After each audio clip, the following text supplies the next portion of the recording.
Eh, udah record ya?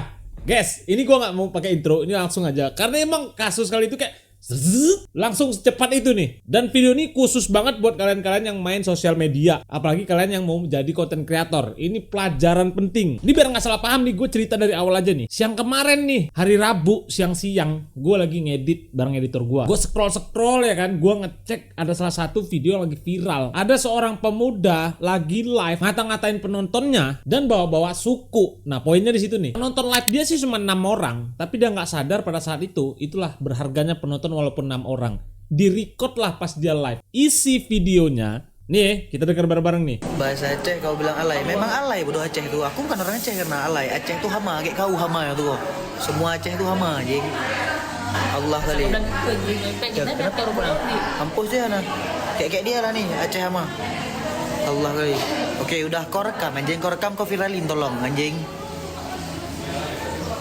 Nah, lihat, udah ngatain nantang lagi, viralkan. Nah, gue penasaran nih, ini sebenarnya orang mana? Logatnya kok gue kayak nggak asing gitu. Dan dari informasi yang gue dapet, kabarnya orang ini tuh berada di Langsa. Ini ceritanya tuh kayak, wah, gue juga nggak nyangka secepat itu gitu. Buat pelajaran kita semua dah ini. Nah, gue kan ada teman di Langsa nih. Jadi gue tanya lah, lo kenal orang ini nggak? Wih, itu orang daerah gue. Terus teman gue tuh bilang kalau bahwasannya timnya itu lagi nyari ini orang. Gue bilang cari sampai dapat nih orang. Kalau udah dapat kabarin gue. Ini nggak usah nyenyenyenyenyenyenye dulu teman-teman ya.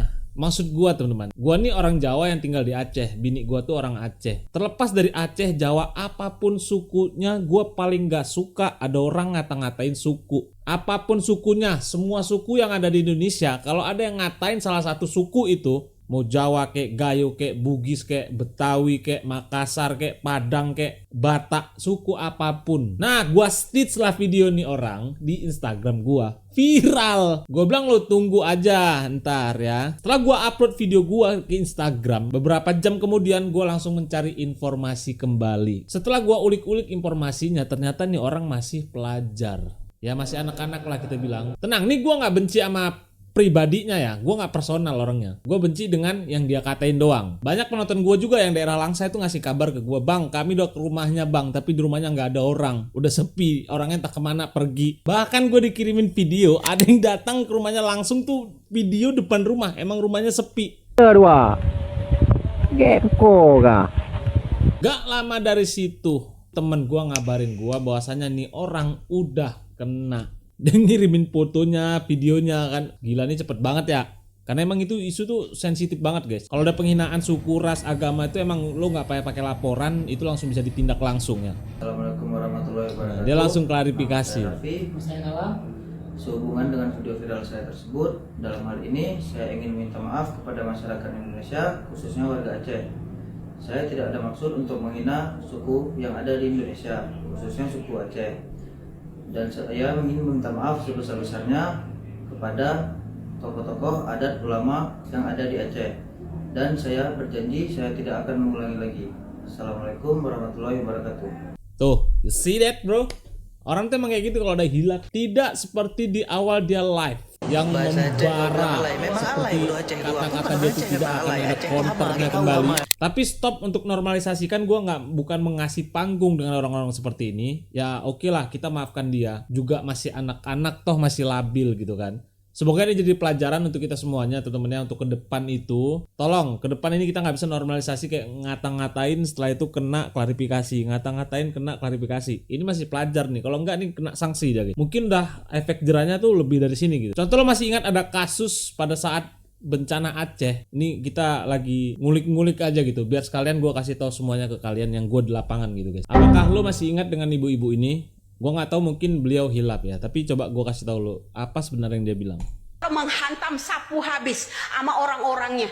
Selesaikanlah ini ya warga Aceh ini, hilangkan semua biar nggak bikin gaduh aja nih di negara. Dibantu nggak tahu terima kasih. Dibantu nggak tahu terima kasih. Dan ibu ini setelah ngomong kayak gini juga diproses.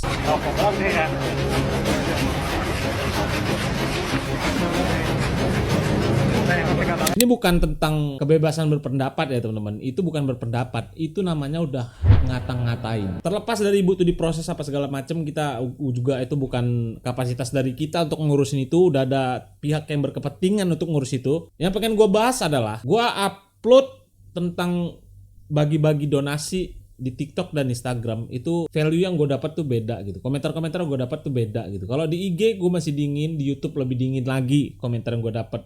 Orang tuh respect. Di TikTok sumpah sampai banyak yang gue hapus tuh video. Padahal gue nunjukin bencana. Tapi isi komentarnya apa? Kenapa nggak dihanguskan sekalian? Wah kalau begitu mah masih kurang. Tambahin lagi dong bencananya. Oke lo benci dengan salah satu orang atau oknum. Ya, kita setiap orang itu pasti setiap daerah ada oknumnya. Lu nggak suka dengan oknum-oknum yang emang kadang itu bikin rusuh ya di daerah setempat. Oke, lu tolong gua kasih tahu lu bencilah dengan oknum itu sendiri. Nah, yang lain ini yang jadi korban bencana alam dimanapun itu ya, Sumatera Barat, Sumatera Utara, Aceh, yang jadi korban bencana ini jangan lu sangkut pautkan. Gue berani bahas lebih dalam di Aceh karena emang gue langsung turun ke lapangan sebulan lebih teman-teman ya.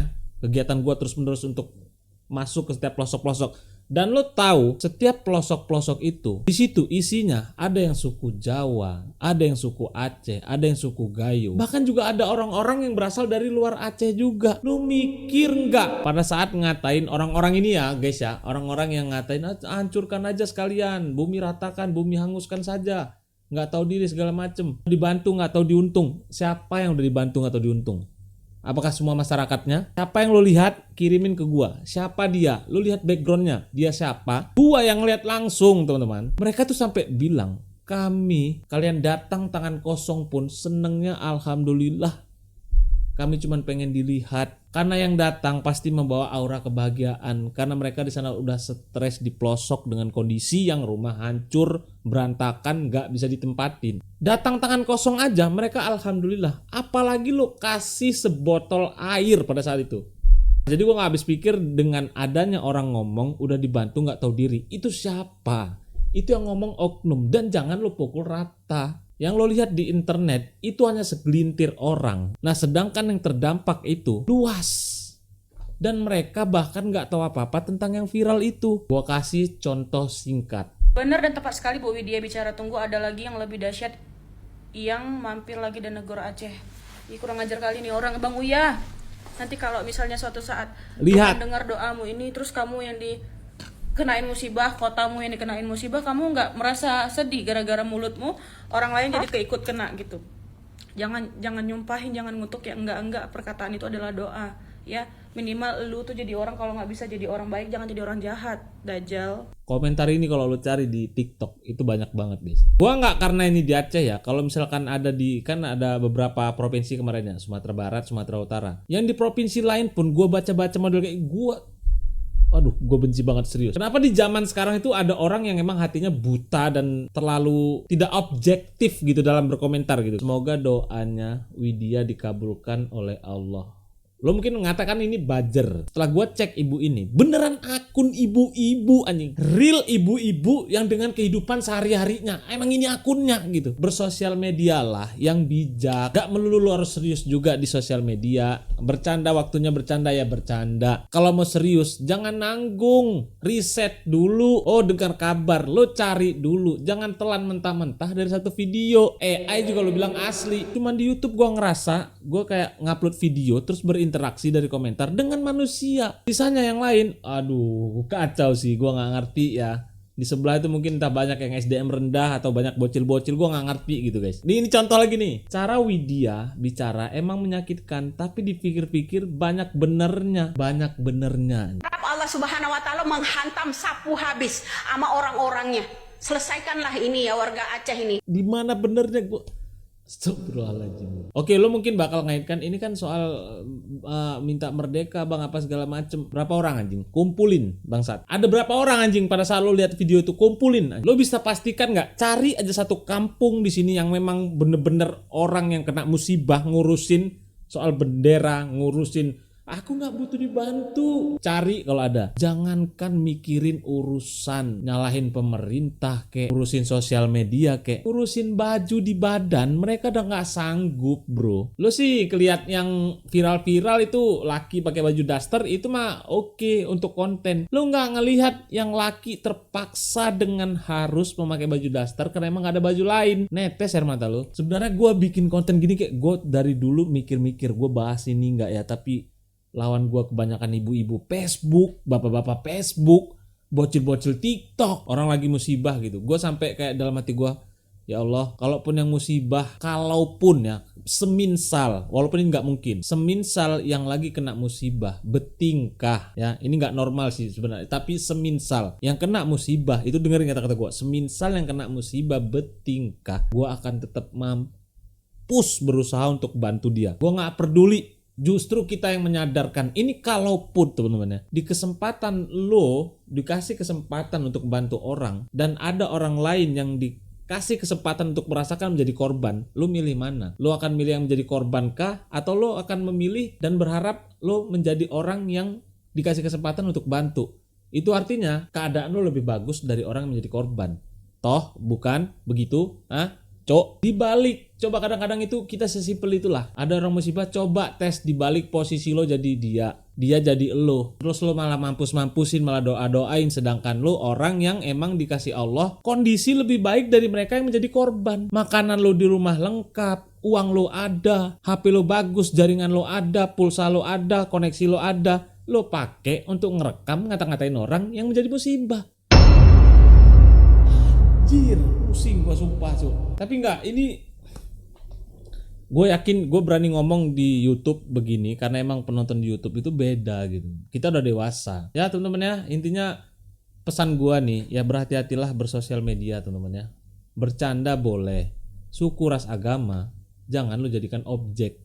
Udah itu aja. Sama kalau ada dengar kabar-kabar dari TikTok, Instagram, YouTube, Facebook, cerna dulu, riset dulu, baru berkomentar. Nah kalau gua udah capek gua ngulik-ngulik gitu bro, karena itu datangnya komentar itu ke gua juga kena termaksud. Ya teman-teman ya, intinya sehat-sehat teman-teman semuanya. Gak ada sih yang gua benci dari pembahasan gua ini. Gua cuman pengen tuh kita tuh saling mengerti lah satu sama lain, saling tahu dan paham posisi orang lain. Mau orang bertingkah kayak, mau orang apa kayak, lu pahami posisi dia sebagai apa pada saat itu. Karena orang kalau udah kelaparan, emosionalnya gak kekontrol, mereka gak bisa mengendalikan diri. Nah kita yang kenyang bantu isi perutnya gitu. Aduh udahlah ya, segitu video gua guys. Agak pusing gua kalau bahas-bahas kayak ini, tapi respectnya penonton gua di YouTube tuh ini baru manusia.